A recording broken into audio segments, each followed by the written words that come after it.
अस्सलाम वालेकुम नाज़रीन, मैं हूं मोहम्मद उस्मान और आप देख रहे हैं हमारा यूट्यूब और फेसबुक चैनल। तो दोस्तों, आज मैं बजट के बारे में बात करने जा रहा हूं। बजट 2021 और 22 के साल का जो बोला गया है, 2021 और 22 का जो बजट है वो बहुत ही आवाम दोस्त बजट पेश किया गया है। किसानों के लिए बहुत बड़ी खुशखबरी है, आम आदमी के लिए बहुत बड़ी खुशखबरी है। ये बहुत ही अच्छी चीज़ें हैं।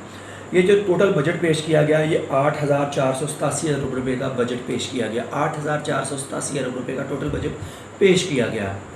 और अभी मैं आपको बता दूं कि माशाल्लाह से जो हमारा साल गुजरा है उसमें हमारी पाकिस्तानी गवर्नमेंट की जो टैक्स कलेक्शन थी वो थी तकरीबन 4100 अरब रुपया और 8,487 अरब रुपये का बजट पेश हुआ है, यानी उससे दुगना बनता है। लेकिन ये है कि बाकी चीज़ों का भी तो हमें प्रॉफिट आता है ना। हमारी जो बरामदात बढ़ी है तो दरामदात कम हुई हैं, बरामदात बढ़ी हैं, इस चीज़ का भी प्रॉफिट आता है।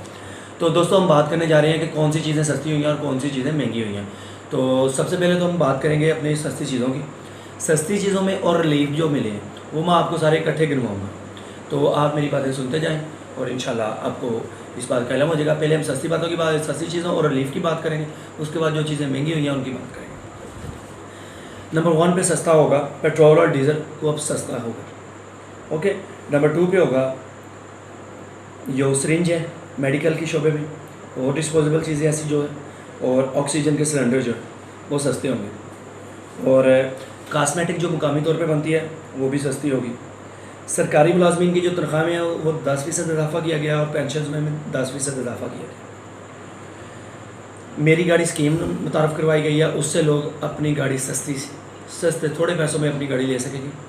और इससे अगली बात, पाकिस्तान में जो 850 सीसी तक गाड़ियाँ मसलन मेहरान वगैरह आती है, कुरे आती है और सॉरी आल्टो वगैरह आती है, तो जो पाकिस्तान में मुकामी सतह गाड़ियाँ बनाई जाती हैं उन पर वो holding tax, with holding tax काफ़ी कम होगा और वो पाकिस्तानी अवाम को सस्ती मिलेंगी। और जो मेरी गाड़ी फाइनेंस स्कीम है वो भी, उससे भी गाड़ियाँ सस्ती मिलेंगी।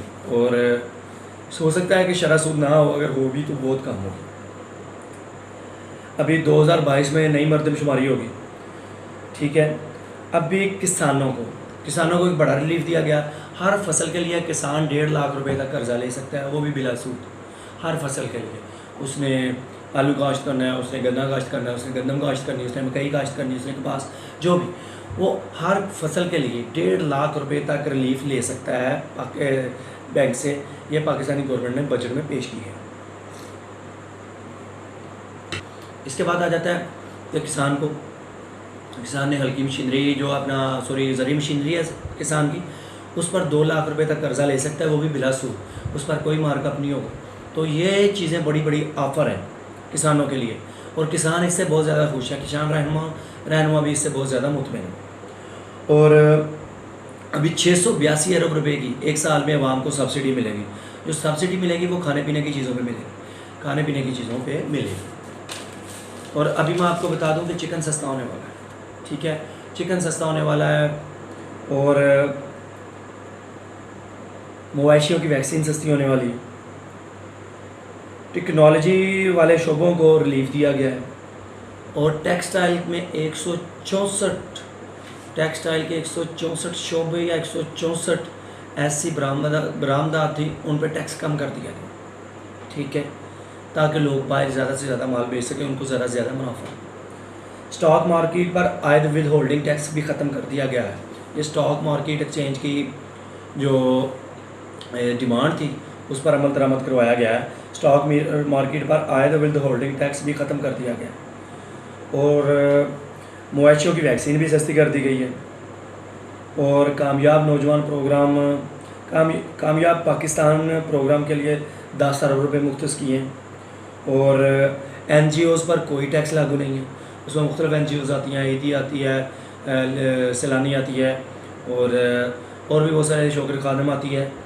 तो इस तरह की जो भी अपना NGO से किसी पर कोई टैक्स नहीं, ना उनके फंड्स इकट्ठा करने पे, ना कोई काम करने।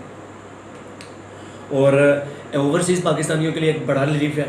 बड़ा रिलीफ ओवरसीज़ पाकिस्तानियों के लिए ये है कि वो 30,000 से 25 से 30,000 तक का तोहफ़ा किसी को भी दे सकते हैं, उस पर कोई टैक्स लागू नहीं होगा।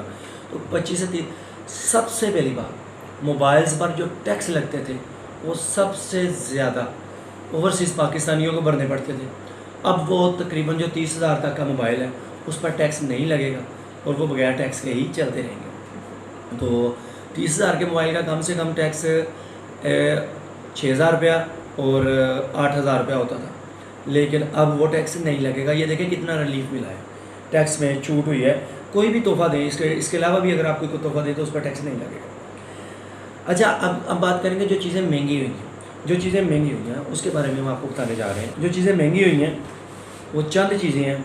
चीनी महंगी होगी, ठीक है, 3 मिनट से ज़्यादा कॉल करने वाले पर इजाफी टैक्स लगेगा। और इसके अलावा सिगरेट महंगी होगी, इम्पोर्टेड टायर महंगे होंगे और रिटायरमेंट पर जो पैसे मिलते थे उस पर टैक्स लगेगा, ठीक है। और इसके अलावा और कोई ख़ास चीज़ें नहीं हैं जो पाकिस्तानी गवर्नमेंट ने महंगी की हैं। अलबत्ता इम्पोर्टेड चीज़ें महंगी हुई हैं। इम्पोर्टेड चीज़ें महंगी होगी, वो बात ये भी है कि हुकूमत को प्लानिंग करनी पड़ती है। यार देखिए, अगर हम पाकिस्तान की चीज़ खरीदेंगे ना तो हमें बाहर से दरामद नहीं करनी पड़ेगी, और बाहर से दरामद नहीं करनी पड़ेगी तो हमारे डॉलर्स बाहर नहीं जाएंगे। हमारे डॉलर को कम से कम करना है, बाहर भेजना है, कम से कम बाहर भेजना है, वो अपने मुल्क में रखने हैं, अपना कर्ज़ा उतारना है, अपने रुपए की कदर में इजाफ़ा करना है, और इंशाल्लाह ये बहुत जल्द हो जाएगा। दोस्तों, ये थी आज तक कि 2021 और 22 के बजट की महंगी और सस्ती अशिया। इसके साथ ही दोस्तों हमें इजाज़त दीजिएगा। अल्लाह हाफ़िज़।